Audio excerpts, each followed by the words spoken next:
Physical and chemical processes can be represented by balanced equations. And chemical equations represent chemical changes.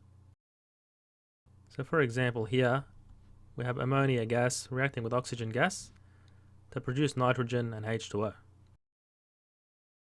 So the atoms are rearranged into new combinations, so therefore we must have the same number of atoms before and after the chemical change occurs. And by the law of definite proportions, we must also have the same number of moles on the left and right, which demonstrates that mass is conserved in chemical reactions. So to balance this equation, we choose one atom. So balance nitrogen first, and then balance hydrogen. So now we have 3 oxygen, so we put 3 on 2 on the left. And we want to balance the equation with the smallest possible whole number, so we'll just multiply through by 2.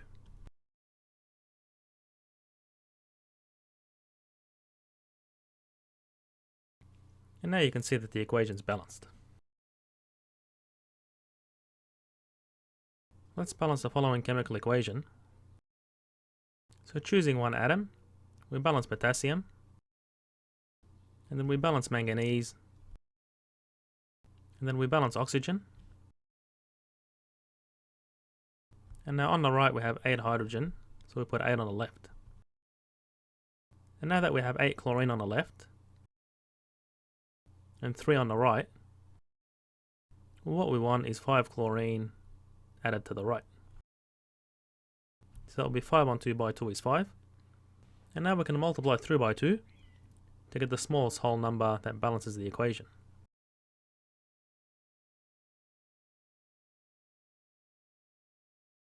And now you can check each atom to ensure they're balanced. Let's balance the following chemical equation. So we just choose one atom. So balance sodium first. Then we see 2 hydrogens on the right. So we have 1 plus 1 on the left. And then for carbon, we have 1 on each side. And now for oxygen, we have 3, 6 on the left. So we have 3 plus 2 plus 1. And now you can check that each atom is balanced on both sides.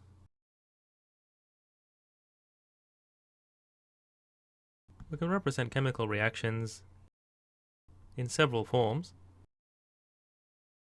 And we've seen a balanced molecular form where mass is conserved in a chemical reaction. We have the same number of atoms on the left as you do on the right due to the conservation of mass. So for this type of reaction, being a precipitation reaction, you have a reaction between 2 ionic compounds in an aqueous solution to yield a precipitate. So this is a type of reaction we can represent using a complete ionic equation.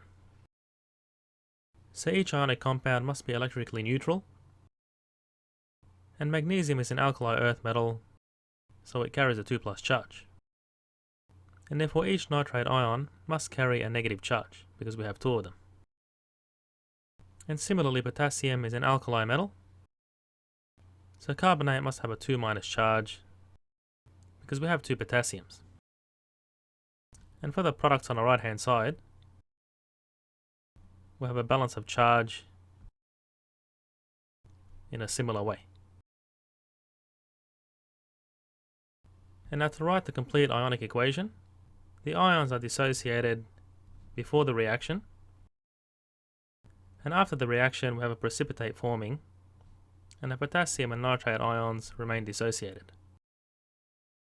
And we're using the charges that we wrote earlier in the balanced molecular equation.